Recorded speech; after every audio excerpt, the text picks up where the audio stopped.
გაყინული ბოსტნეული მინდა და იქნებ მაპოვნინოთ, აი კიტრი, პამიდორი, მწვანილი.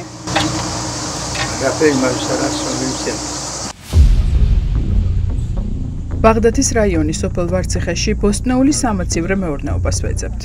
წესით სასოფლო სამეურნეო პროდუქციის დაბალ ტემპერატურაზე შესანახად საჭირო საცავი ახლა უნდა მუშაობდეს და ზამთრისთვის პროდუქციას აბინავებდეს.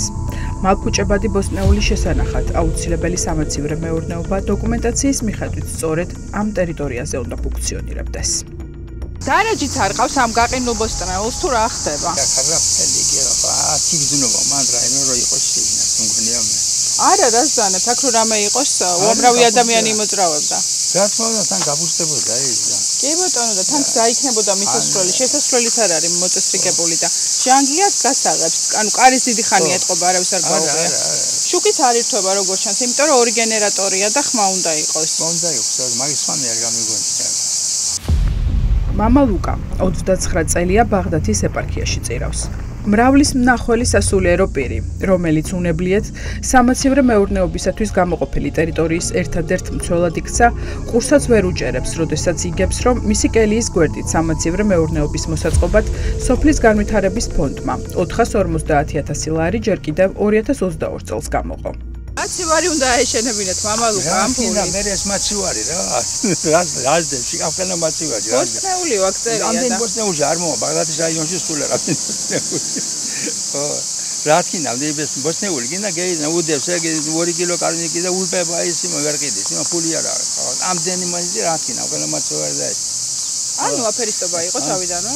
მაგას ვერ გეტყვი, რა არის. მე ამ ქვეყანაზე მე ვერაფერს ვერ ხედავ მე. აფერისტობის ეს რაფერს ვერ ხედავ, თუ რაც ხედავ, დედი გამაგიზე დედი. ამ ჟურნალისტურ გამოძიებაში ვარკვევთ საწავი და მეუფე ანტონის კოოპერატივისთვის სახელმწიფო ბიუჯეტიდან გადარიცხული თითქმის 9 მილიონი ლარი და მოხმარდა თუ არა სამაცივრე მეურნეობის მშენებლობას, რისთვისაც ეს თანხა ეპისკოპოსს სახელმწიფო ბიუჯეტიდან მისცეს. სამაცივრე მეურნეობა სად არის? რომ მითხრათ. მომისმინე. ეკონომიკის სამინისტროსგან ხო აიღეთ? ახლა რა გინდა, თუ გინდათ რომ ნერვებზე გამომიყვანოთ. არა, ვისაუბროთ ამაზე. ვალდებულებები ხო ქონდათ ეკონომიკის სამინისტროსგან, სადაც უნდა ყოფილიყო სამაცივრე მეურნეობა. არა, ვალდებულება. აი, ლამაზად ვისაუბროთ, შვიდად ვისაუბროთ. რამდენი მილიონი ლარი აიღეთ, სად არის სამაცივრე მეურნეობა? მეუფე ანტონი უარს ამბობს გვითხრას საწავი და სახელმწიფო ბიუჯეტიდან მისი კოოპერატივისთვის გადარიცხული ფული.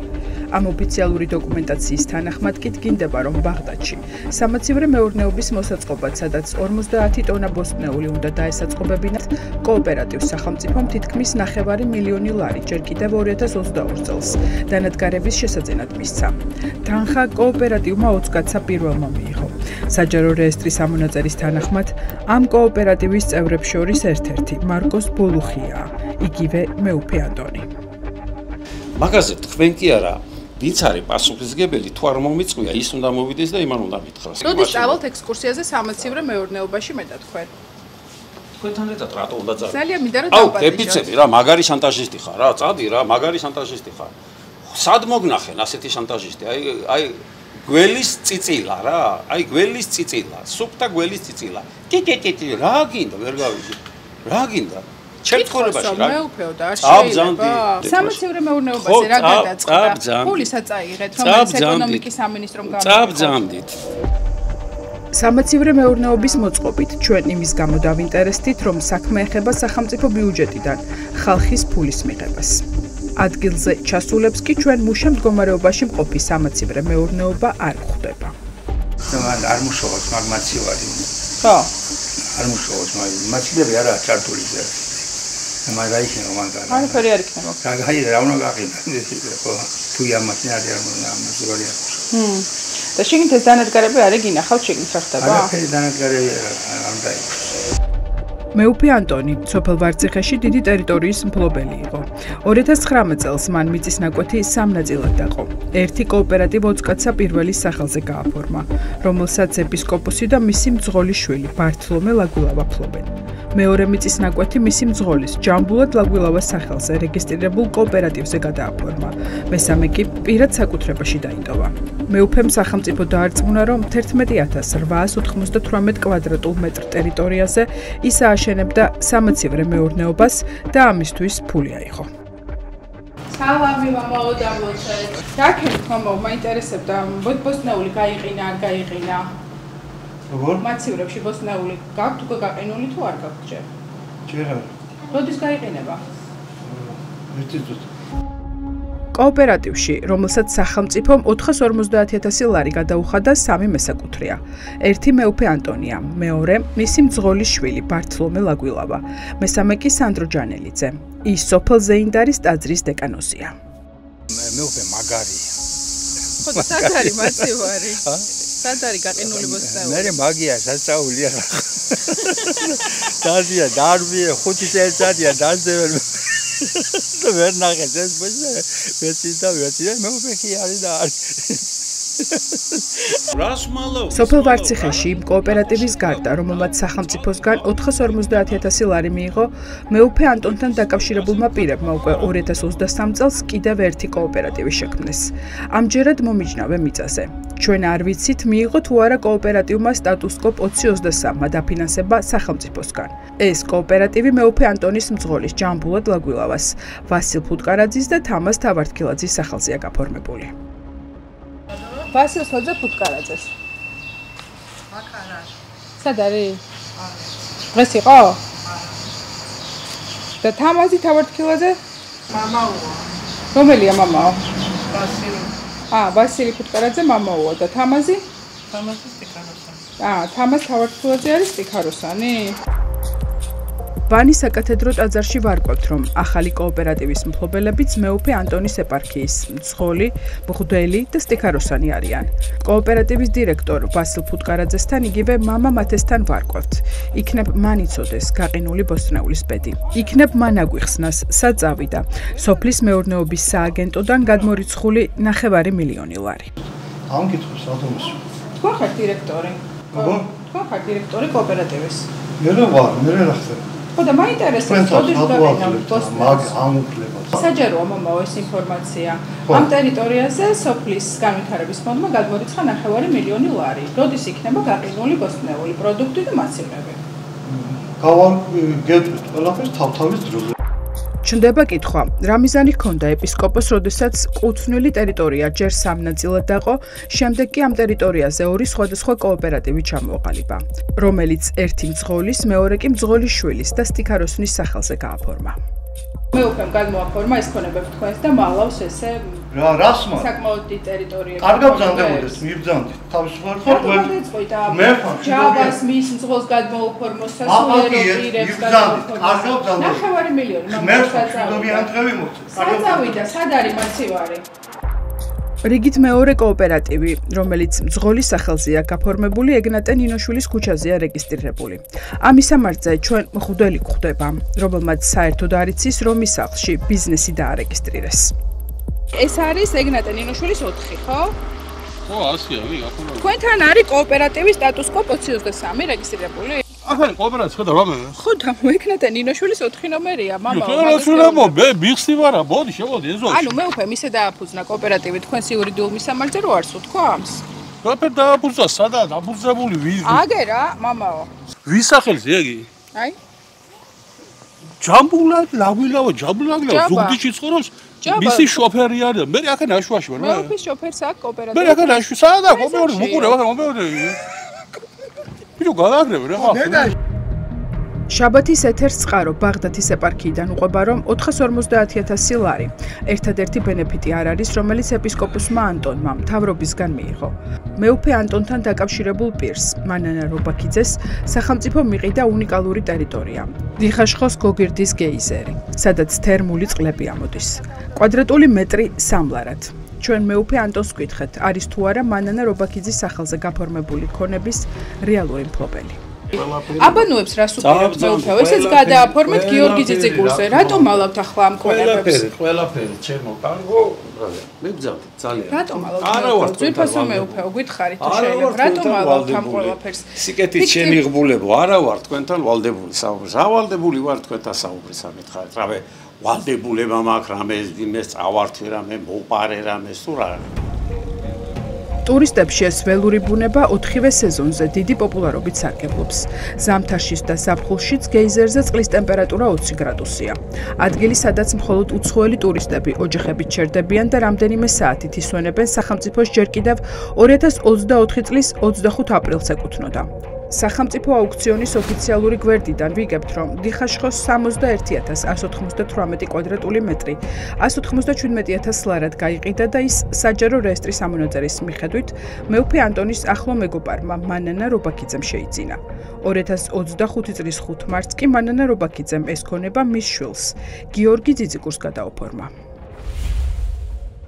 ისეთი პერიოდი იყო, აი ნახეთ მაშინ რა ამბავი იყო, არა ღამეები არ მძინავს ჩემი პრობლემების გამო, ჩემი სიბერის გამო, ასე რომ ვთქვა და ვათვალიერებდი ამას, იმიტომ რომ ქუთაისში თავის დროზე ბინა გავყიდე და ძალიან ანობდი და რომ მინდოდა ან სოფელი, ან რამე ახლოს ჩემ მეგობრებში, ჩემ დაახლოებლებში მეყიდა. მანანა რობაქიძე გვარწმუნებს, რომ ქონება სახელმწიფოსგან კვადრატული მეტრი სამლარად იმის გამო იყიდა, რომ იღბლიანია. იმ დროს სახელმწიფომ ეს ქონება აუქციონზე გამოიტანა, ქვეყანაში აქციები იყო, ამისთვის კი არავის ეცალა. მაგრამ იყო ისეთი პერიოდი, რომ ხალხი იყო ცოტა სხვა რამით გართული, ეს აქციები დაიწყო, ეს სისულელები დაიწყო და მე მივყევი ბოლომდე, იმიტომ რომ მე ეს მაინტერესებდა. ქალბატონი მანანა უნიკალური თერმული წყლების ადგილწარმოშობის ადგილზე საზაფხულო რეზიდენციის მოწყობას გეგმავს. ადგილობრივებმა ჯერ კიდევ არ იციან, რომ სოფლის საკუთრება გაყიდეს და კერძო მფლობელი ყავს. ნიკოლოზ ბელთაძე ადგილობრივია, გეიზერზე სამკურნალო დამოდის ხოლმე. არც მას მენია ტერიტორიის გასხვისების შესახებ არაფერი. ეს სამკურნალოს მოვდივართ ხოლმე, ეგ სამკურნალო. რისთვის არის ეს წყალი? რავი, ძვლებს, ახსრებს, რა ბევრ რამეს უხდება, კანის დაავადებებს. კანის დაავადებებს. ახალგაზრდებს. რა იგეგმება ხო არ იცით აქ ვინ იყიდა, რა იგეგმება? არავის არ უყიდია. არავის არ უყიდია. არაფერი არ იგეგმება სავარაუდოდ. სახელმწიფო საკუთრებაა, ხო? კი. რა ვიცი, ხალხი დადის და ამბობენ, რომ ვიხდებაო სახსრებზე ფეხები თუ აქვენ დაგლეჯილი. მე ახალი პირობა არ მაქვს ისეთი მე შუქი არ მაქვს ხანე და არ შედებიან და ისე ბევრი არიან სწორედ რომ დარჩეს და მე ისვენოს და ვანა მიიღოს. ნინო ხარაბაძე თერმულ წყლებთან მცხოვრები ერთადერთი ქალბატონია. ახლა მისი ბოსტნის ნაწილი მეუფე ანტონთან დაკავშირებული პირის საკუთრებაა. 40 წელია ცდილობს გეიზერის მიმდებარედ მიწის დაკანონებას. ყოველ წელს უარით ისტუმრებენ. არც გაუკვირდება, რომ რაც მან ვერ დაიკანონა, ახლა დიდი ფულის ნაცვლად სხვა მოახერხოს. ვინმესია ეს საკუთრება თუ სახელმწიფოსია? სახელმწიფოსა, ჯერი არ ვინის არ არის, მაგრამ ისე არის რაღაცა ლაპარაკი რომ ვის უნდაო? ვიცი, ვისაც ბევრი ფული აქვს. ხო. აბა მე გია გამიფორმე ნაგერ ახანე 40 წელიწადი. რას ამბობთ? გაუფორმებელია, ხო? ხო. და ვინმე რომ იყიდოს ეს თქვენი საკუთრებაც გაიყიდება ავტომატურად. ხუჯერ მე ვიყავი მიწიმზომელები, მაგრამ მაინც არ გამიფორმე. რაც ქალბატონმა ნინომ ვერ შეძლო, მეუფე ანტონმა მოახერხა. კვადრატული მეტრი 3 ლარად იყიდა და ფიქტიურ პირზე გადააფორმა. მაგენის იქნება ბაბა მამაუების არის ყველაფერი დღეს. აბა რაზია? ეიყიდათ მე. ხო, იმედია თქვენ არ შეგეხებიან.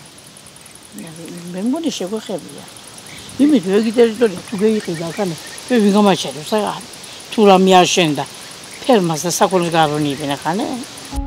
მეუფე ანტონის უახლოესი გარემოცვის წევრი ქალბატონი რობაქიძე სატელეფონო ზარებს არ პასუხობს. იურიდიულ მისამართზე არ იმყოფება არც მისი შვილი, გიორგი ძიძიგური.